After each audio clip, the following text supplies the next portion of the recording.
좀 지구상에 많은 나라들이 있는데 그 나라들 가운데 제일 살기 좋은 나라가 어디냐? 저한테 물어본다면 저는 당연히 미국이다 그렇게 대답하겠습니다. 미국이 꼭 경제적으로 잘 살고 군사적으로 강해서가 아니라 미국은 인권을 중요하게 여기고요. 그리고 자유가 있고 그리고 법의 공정성을 유지하려고 많은 노력을 하고 있습니다.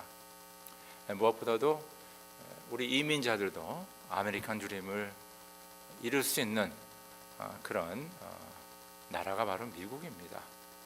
그래서 저도 여러 나라를 다녀봤지만은 그래도 미국이 제일 살기가 좋다 그렇게 생각합니다. 그럼 그 이유는 무엇인가?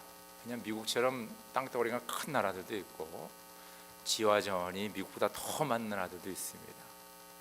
또 인구도 미국보다 더 많은 인구를 가진 그 레이블 포스 가진 나라들도 있는데 왜 그 중에 독보적으로 이 미국이 이렇게 살기 좋은 나라가 됐는가?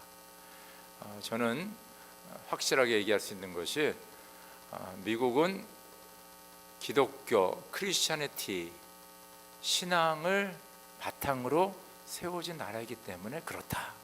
저는 그렇게 자신 있게 대답할 수가 있습니다. 기독교로 시작된 국가이기 때문에. 그 이유는 뭐냐? 기독교는요, 기독교 하면 딱 한 가지 우리가 생각하는 게 하나님의 사랑입니다. 그렇죠? 하나님의 사랑. 하나님이 세상을 이처럼 사랑하사. 기독교는 하나님의 사랑이에요. 근데 그 하나님의 사랑이 그냥 뜬구름 잡는 이런 사랑이 아니라 하나님의 사랑이 우리 한 사람 한 사람을 사랑하셨다는 것입니다. 그래서 기독교의 핵심은 사람을 사랑하시는 하나님입니다. 하나님은 사람을 사랑하셨다. 이 세상을 사랑하사는 바로 사람들을 사랑하는, 한 사람 한 사람 사랑하는 얘기입니다. 그래서 이 성경을 쭉 읽어보면요, 하나님은 인권을 존중히 여깁니다. 한 사람 한 사람을 귀하게 여깁니다. 가만히 보세요. 그래서 그 한 생명을 구원하기 위해서 하나님께서는 독생자 아들 예수를 이 땅에 보내신 것입니다. 그래서 미국은 이 기독교 신앙으로 세워졌기 때문에 여러분들 세계에서 그래도 가장 사람들에게 많은 스칼라십을 주고 인재를 키우는 나라가 바로 미국입니다. 저도 대학원 다니면서 사실 대학교에서부터 제가 여기서 대학원을 나왔는데 돈을 하나도 안 냈어요. 저도 다 스칼라십, 공부 잘해 스칼라십이 아니라 하여튼 가정 형편에 따라서 미국 정부에서 대학에서 스칼라십을 줘가지고 저는 진짜 무료로 대학교와 대학원을 다 공부하게 되었죠. 저뿐만이 아니라 그런 사람들이 많습니다. 20-30년만 해도 UC 다니게 되면 거의 돈을 안 냈어요, 여러분들. 지금은 좀 돈을 내지만은 인권을 존중하는 나라가 미국 아니겠습니까? 헌법 아래서 다 갖고, 그렇죠? 남자 여자 한 사람 한 사람의 인권을 존중하고, 비록 부족한 점이 있지만 많은 노력을 합니다. 세 번째는 미국은요, 사람의 생명을 중요하게 새겨요. 그래서 이번에 휴스턴의 허리케인, 플로리다 허리케인, 또 푸에르토리코의 여러 가지 허리케인으로 재난을 당하는데 그 사람들을 구하기 위해서 지금 엄청난 연방정부 예산과 많은 볼런티어들이 가서 그들을 돕고 있다는 것입니다. 미국이 살기 좋은 나라인 것은 기독교 신앙으로 바탕이 됐고, 기독교 신앙은 바로 사람을 중요하게 여기는 하나님의 사랑이라는 것입니다. 바로 그렇기 때문에 미국이 좋은 나라다. 미래학자들은 얘기하기를 이제 얼마 시간이 지나면 컴퓨터가 머리가 되고, 그리고 이 세상은 다 기계들이 다 일을 하게 될 것이다. 그런 얘기를 하고 있어요. 그래서 사람들은 뭐 하냐? 놀고 먹고 자고 그런 거밖에 할 수 없다는 거예요. 그래서 여기 우리 교회 의사 선생님들이 여분 계시지만은 진찰하는 것도 컴퓨터가 딱 하면 알아서 딱 데이터가 나와가지고, 그래서 미래에 이런 잡들은 없어질 것이다 하는 것들이 쭉 있습니다. 선생님도 없어진대요. 왜냐하면 컴퓨터가 다 가르치니까 선생님들 할 일이 없는 거예요. 그러니까 미래는 컴퓨터가 머리가 되고 기계화된 세상에서 사람들이 살 것이다라고 그들이 얘기하고 있습니다. 좀 무서운 세계가 되겠죠. 근데 제가 보는 관점에서는 그렇게는 안 될 것 같아요. 왜냐하면 지금도 이 세상을 움직이는 것은 사람입니다. 그 사람이 중요한 거예요. 우리가 시스템도 중요하고 어떤 피지컬한 그런 뭐 건물이라든가 이런 것도 다 중요하지만은 사람이 중요해요. 사람. 그래서 예수님께서는 2000년에 이 땅에 오셔서 엄청난 큰 일을 행하시는데 예수님도 뭡니까? 사람을 부르시고 택하셔서 하나님 나라 일을 하셨어요. 어메이징 하시죠? 예수님에게는 뭐요? 천사, 천군 천사가 얼마나 많겠습니까? The heavenly beings, 우리가 모르는 그런 천상에 있는 존재들, 성경에 나오죠. 천사라고. 그 천사 부려가지고 뭐 정치도 하고 경제도 하고 뭐 여러 가지 다 할 수 있지 않습니까? 여러분 천군 있는 거 아시죠? 천사로 만들어진 군대, 성경에 나오지 않습니까? 그럼 군사도 만들고 제너럴 세우고 뭐죠? 장군 세우고 그래서 다 이끌어 나갈 수 있는데 놀랍게도 예수님께서는 천상에 있는 그 미인들, 존재들을 이용하지 아니하시고 사람들을 택하셔서 하나님의 나라의 일을 이 땅에 하신다는 것입니다. 할렐루야. 이게 상당히 중요한 컨셉입니다. 하나님은 사람을 사용하신다. 오늘 말씀 보니까 예수님께서는 이 세상을 구원하기 위해 하나님의 나라를 이 땅에 이루기 위하여서 사람들을 택하시고, 그렇죠? 그리고 그 사람들을 택하고 구원하기 위해서 예수님 자신이 인간의 몸을 입고 오셨어요. 성육신 사건. 그 예수님 자신이 인간들과 함께 살면서 그 일을 행하셨다는 것입니다. 임마누엘의 하나님. 그렇죠? 사람을 구원하기 위해서 사람이 되시고 사람과 함께 거하시고 사람을 택하셔서 일하시는 예수님의 모습을 우리가 알 수 있습니다. 오늘 저희가 임직식을 갖게 됐는데요, 초대교회 성장 과정을 보면 어떤 조직을 먼저 얘기하고 뭐 어떤 뭐 건물을 먼저 사고 이런 걸 안 했어요. 가만히 보니까 하나님께서는 사람을 택하셨더구만요. 12제자를 택하시고 70인의 전도자를 택하시고 120 문도를 택하시고 사람들을 통하여서 하나님의 교회가 세워진 겁니다. 근데 사람들이 이 교회가 건물 위주로 가고 어떤 조직 위주로 가고 어떤 뭡니까? 그 직분 위주로 가다 보니까 사람들은 점점 등한시되고 이 어떤 그 인스티튜션, 어떤 조직이 중요하다고 생각되는 바람에 교회가 뭡니까? 이 어려움에 처하게 되는 것을 알 수가 있습니다. 그래서 초대교회를 세워진 거 보면 사람들을 택하셨어요. 그리고 그 사람들을 통하여서 교회가 세워지는 것을 우리가 알 수가 있습니다. 저희들도 오늘 그 초대교회 본을 받아, 아니 예수님께서 사람을 택하셔서 일하신 것처럼, 아니 하나님께서 사람을 귀하게 여기셔서 사람을 구원하시는, 하나님의 사랑을 사랑하시는 그 하나님의 그 모델을 따라 오늘 저희 교회도 뭡니까? 일꾼들을 세우는 겁니다. 그래서 이분들이 바로 하나님의 교회를 온전히 세우고, 이분들이 바로 뭡니까? 주의 복음을 땅까지 증거하고, 이분들이 바로 뭡니까? 하나님의 나라를 이 땅에 임하게 하는데 쓰임받는 그런 일꾼들이 되기를 주님의 이름으로 축원합니다. 축원합니다. 네. 오늘 예수님께서 제자들을 부르시는데 오늘 이 말씀을 통하여서 몇 가지 귀한 교훈을 우리가 나누도록 하겠습니다. 첫 번째는 예수님께서는요, 일하는 사람을 부르시더구만요. 놀고 먹는 사람은 안 부르세요.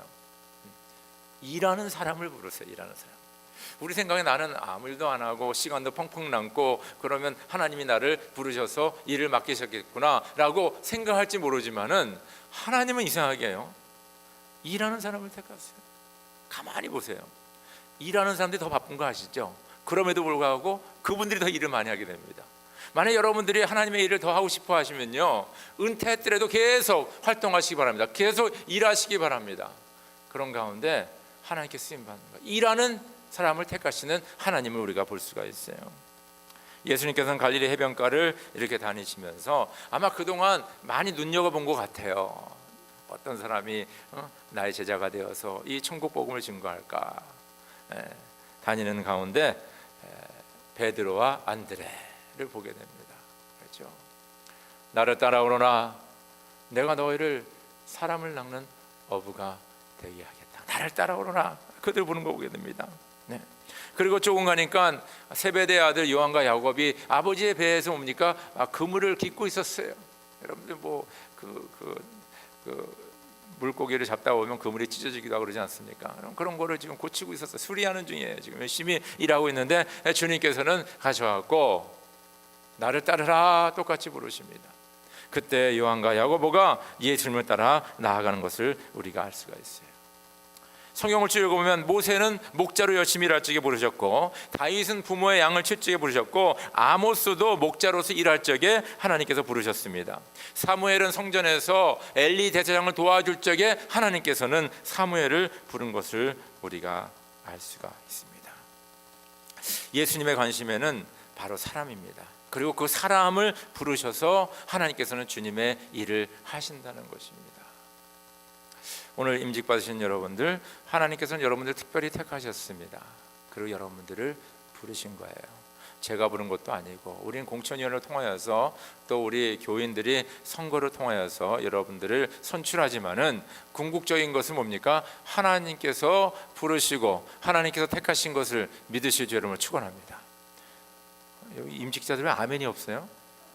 그럼 뭐 제가 여러분들 세웠어요? 저는 세우지 않았습니다. 공천위원회가 세운 겁니까?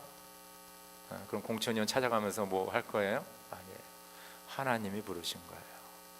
만약 여러분들이 이것을 확실히 마음에 새기면요, 저 여러분들, 우리 임직 받으신 분들 하나님의 일을 잘 감당할 수 있습니다.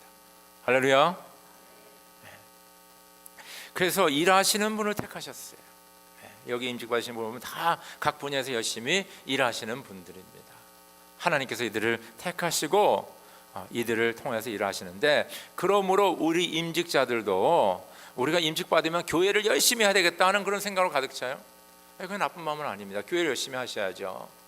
그러나 그것보다도 먼저 와야 될 게 뭐냐면, 예수님이 사람들을 바라보고 사람들을 케어한 것처럼 우리 임직 받으신 분들도 우리 교인들을 바라보고 교인들을 먼저 케어하는 임직자들 되기를 주의 이름으로 축원합니다. 이것이 중요한 거예요. 두 번째, 예수님께서 뭐라 하냐면 나를 따라오너라. 그래서 나를 따라오너라. 너희는 뭐 이거 준비하고 저거 준비하고 뭐 이런 계획을 갖고 이런 일을 이거 할 필요 없다는 거예요. 그냥 나만 따라다니면, 나만 따라오면 너희가 내 일을 감당한다 이거예요. 여러분, 이 컨셉을, 이것을 꼭 마음에 새기시기 바랍니다. 어떤 분들은 임지를 받으면서 내가 교회를 위해서 뭔가 하게, 제발 그러지 마세요. 무서워. 그런 분들 보면. 아니, 그래서 교회가 됐으면 교회가 다 잘 됐죠. 근데 그런 분들이 모일수록 교회가 깨지게 돼 있습니다. 여러분 아시죠? 그래서 내가 뭐 교회하는 거야, 내가 뭐 목회를, 이게 아니에요. 여러분들, 우리 임직자들과 주님의 부름 받으면 주님만 바라보고 따라가면 되는 거예요. 주님이 보여주신 데 가면 되고요, 주님이 가는 곳에 가면 되고요, 주님이 진짜 손에 물 묻혀서 일하는 그곳에 가서 하면 되는 겁니다. 주님이 부른 곳에 가서 하면 되는 거예요. 내가 하는 게 아니에요. 하나님께서는 하나님의 일을 위하여서 우리를 부르셨고 우리를 통해서 주님의 일을 하시는 겁니다. 내가 하나님을 믿고 하나님을 통하여서 내 일을 하는 게 아니에요. 많은 분들이 그래요. 내가 하나님의 영광을, 하나님의 뜻을 위하여, 이 교회를 위하여, 교회의 부흥을 위하여서 내가 뭔가 하겠다. I'm sorry. 하나님 그런 분 사용하지 않습니다. 왜냐하면 그렇게 돼가지고 잘 되면 누가 점수를 따는 거예요? 사람이 따는 거지. 내가 준비해가지고 내가 계획해가지고 해버렸으니까 하나님은 없는 거예요. 하나님의 영광은 없어지는, 그 사람의 영광이 있는 거예요. 그래서 가끔가다 교회 역사를 보면요, 어떤 장로님 때문에, 어떤 목사님 때문에, 누구 때문에, 이거 상당히 위험한 얘기입니다. 하나님이 그분을 사용하셨죠. 근데 그분 때문에 교회가 잘 된 건 아니에요. 하나님이 하셨기 때문에. 할렐루야. 여러분 이것을 알아야 돼요. 그래서 내가 하겠다는 것을 이제 내려놔야 돼. 그리고 오직 주님의 뜻, 주님의 섭리, 주의 음성을 들으며 주님께 가르치는 곳으로 나아가겠다는 그런 열린 마음과 귀와 그 순종의 마음을 가지고 나아갈 적에 임직자로서의 귀한 사명을 감당할 수가 있기 때문이다. 왜 그러냐면요, 이 교회 세우는 거는요 내 일이 아니거든요. 이거는 하나님 일이에요. 그래서 내가 암만 뭐 하려고 해도 어떻게 하나님의 일을 인간인 내가 어떻게 잘할 수가 있겠습니까? 그거 불가능한 거 아니에요? 한번 상식적으로 생각해 보세요. 하나님이라는 분이 하시는 일을 어떻게 내가 뭐 해가지고 하겠어요? 그냥 하나님이 하시는 일에 내가 순종하고 나아갈 적에 하나님의 교회가 온전히 세우는 것을 믿으실 줄을 축원합니다. 세 번째는요, 이 주님을 따르는 데는 우리가 희생을 해야 돼요. 희생 없이는 주님을 따를 수가 없습니다. 베드로와 안드레도 그렇고 자기가 이런 걸 다 놔두고 갔어요. 자기의 직장이죠, 자기의 사업이죠. 그 세베대 아들 그 요한과 야고보 같은 경우는 자기 아버지의 기업이잖아요. 그것을 다 놔두고 예수님을 따라간 것을 알 수가 있습니다. 여러분, 희생이 없으면 안 돼요. 이렇게 주님의 일을 하다 보면, 주의 뜻을 이루다 보면요, 꼭 내 개인의 유익과 또 교회를 위한 것과 이렇게 컨플릭이 생기게 돼 있어요. 그렇죠? 네. 시간적으로, 육신적으로, 물질적으로, 뭐 인간관계나 뭐 같은 등등 여러 가지, 내가 어느 것을 택해야 되느냐, 이거 하면 내가 이렇게 손해 보는데, 이렇게 하면 내가 이렇게 희생해야 되는데, 그런 경우들이 있다는 것입니다. 그때 가만히 생각해 보세요. 어느 것을 택해야 되는지. 이거는 여러분들에게 주어진 하나의 뭡니까? 십자가입니다. 저한테 똑같아요. 저도 목사로서 주님의 일을 할 적에 진짜 나의 가족과 나의 자녀들과 뭐 나의 뭐 물질적인 거 여러 가지 그런 것들이 앞에 있거든요. 거기에 대해서 내가 어느 것을 택해야 되느냐, 그거는 나에게 달린 거예요. 성경은 뭐라 하냐면, 너희는 좁은 문으로 들어가라, 좁은 길을 택하라. 내 부모와 내 형제가 누구냐? 바로 내 뜻을 이루는 자, 아버지의 뜻을 이루는 자가 내 형제며 내 자매가 아니냐라고 분명히 주님께서는 말씀하고 있고, 성경에는 많은 주님의 일꾼들이 주님의 뜻을 이루기 위해서 희생한 것을 우리가 알 수가 있습니다. 희생 없이는 되지가 않아요. 내가 하는 모든 일을 다 하고 나서 남는 시간으로 주님을 섬긴다, I'm sorry, 그렇게 되지는 않습니다. 하나님을 먼저 우선으로 하고 그 일에 먼저 우리가 매일 적에 하나님께서 뭡니까? 우리 일을 해주시는 거예요. 할렐루야. 저는 그 김기동 집사님이 얘기한 거, 내가 주의 일을 할 적에 주님께서 우리 일을 해주신다, 저는 그걸 믿습니다. 제가 새벽기도 때 가끔 얘기하지만은, 여러분들 우리가 이민 와가지고 이민 생활하는 게 쉽지 않았잖아요. 언어도 모르지, 문화도 모르지, 그러면서 막 열심히 일해가지고 그냥 지금 여기까지 오지 않았습니까? 그럼 우리 자녀들은 영어도 잘하고, 미국 뭡니까? 문화도 그냥 자라나고, 미국 사람이죠. 그럼 우리 자녀들은 이 주류사에서 잘할 수 있느냐? 우리보다 더 어려워요. 왜? 우리는 좀 몰랐잖아요. 세상 말로 말하면 우리는 좀 무식했잖아요. 그래서 닥치는 대로 다 하지 않았습니까? 그러니까 겁도 없이 해버린 거예요, 우리는. 그래서 여기까지 온 거 아닙니까? 근데 우리의 자녀들은요, 미국에서 자랐기 때문에 좋고 나쁜 거 다 알아요. 그리고 이거 이런 거 하면 좀 창피하고 이런 것도 다, 우리가 창피가 어디 있었습니까? 그냥 다 했지. 그리고 이 주류사회에 들어가 힘들어요. 얼마나 힘든지 몰라요, 주류사회. 거기에 그들과 함께 뭐요? 컴피티션을 해야 되고 경쟁해야 되고, 그 가운데서 뭡니까? 주류사회 우뚝 쓰는데 이게 쉬운 일이 아니에요. 우리 자녀들 가운데 괜찮은 대학 다 나오고 지금 뭡니까? 주류사회에 진출 못한 자녀들이 많이 있다는 거예요. 진짜 많아요, 여러분들. 애들이 뭐 똑똑하지 않습니까? 영어를 못합니까? 미국 문화를 모릅니까? 건강하죠, 다 할 수 있는데 못 들어가는 거예요. 이게 쉽지가 않습니다. 근데요, 방법이 하나 있어요. 내가 주님을 잘 섬기고 믿고 헌신하고 주를 위해서 희생하고 그럴 적이에요, 저는 그걸 분명히 믿습니다. 하나님께서 우리의 자녀들을 돌봐주시고 우리의 자녀들을 축복하시고 우리의 자녀들이 믿음 안에서 진짜 미국 사회에서 잘 진짜 살아가는 귀한 일꾼이 되는 것을 믿으실 줄을 축원합니다. 여러분, 그건 믿으세요. 방법이 없어요. 우리 부모님이 해줄 건 다 해줬잖아요. 학교 보내고 공부시키고 학원 보내고 뭐 여러 가지 다 해줬잖아요. 옷도 사 입히고. 그거 이상 우리가 할 게 더 뭐 있습니까? 할 게 없어요. 이제는 out of hands. 우리 손에서 떠났어요. 우리는 자녀로서 기도하고 또 주님의 일을 열심히 할 적에 주님께서 우리를 불쌍히 여기시사 우리의 자녀들에게 하나님의 축복을 주심을 믿으시오 주 이름으로 축원합니다. 희생할 적에. 그래서 마태복음 5장 11절 12절에 보니까 너희가 나 때문에 모욕을 당하고 박해를 받고 터무니없는 말로 온갖 비난을 받으면 복이 있다. 너희는 기뻐하고 즐거워하여라. 하늘에서 받을 너희의 상이 크기 때문이다. 너보다 먼저 온 예언자들도 이와 같이 박해를 받았다. 그렇죠? 주를 위해서 박해를 받고 주를 위해서 희생하고 어려움에 처하면 너희들 너무 섭섭하게 생각하지 마라. 너희에게 상급이 기다리고 있다. 내가 알고 있다. 내가 인정한다. 내가 너와 너의 가족과 너의 자녀들과 그것을 내가 책임지겠다 하는 하나님의 이 음성을 꼭 마음에 새시길 간절히 바랍니다. 그래서 그렇게 사세요. 그러면 희생하면요, 하나님은요, 하나 희생하면 하나 주는 것이 아니라 하나 희생하면 10개를 주고 100개를 주는 것은 아주 그냥 마음이 넓으신 하나님인 것을 믿으시오 주 이름으로 축원합니다. 이거는 계산이 잘 안 되는 거예요. 말씀 맺겠습니다. 기독교는 하나님의 사랑이죠. 그 사랑은 사람을 사랑하는 하나님입니다. 그렇죠? 심히 보기에 심히 좋았더라. 그리고 그 사람들을 구원하기 위해서 독생자 예수를 이 땅에 보내신 하나님이시죠. 그리고 그 일을 하시는 것도 하나님은 사람을 통하여서 일을 하십니다. 그 사람을 통해서 일하는 과정 속에서 교회에서 이런 일꾼들을 세우시는 거예요. 그래서 귀한 임직자들 진정 하나님의 선택을 받았고 또 주를 위하여서 희생하며 주님을 따라갈 적에 하나님의 큰 은혜와 축복이 여러분과 여러분의 가정과 하는 모든 일과 또 온 교회에 있기를 주의 이름으로 축원합니다. 우리 다 함께 기도드리겠습니다. 성령 하나님 감사합니다.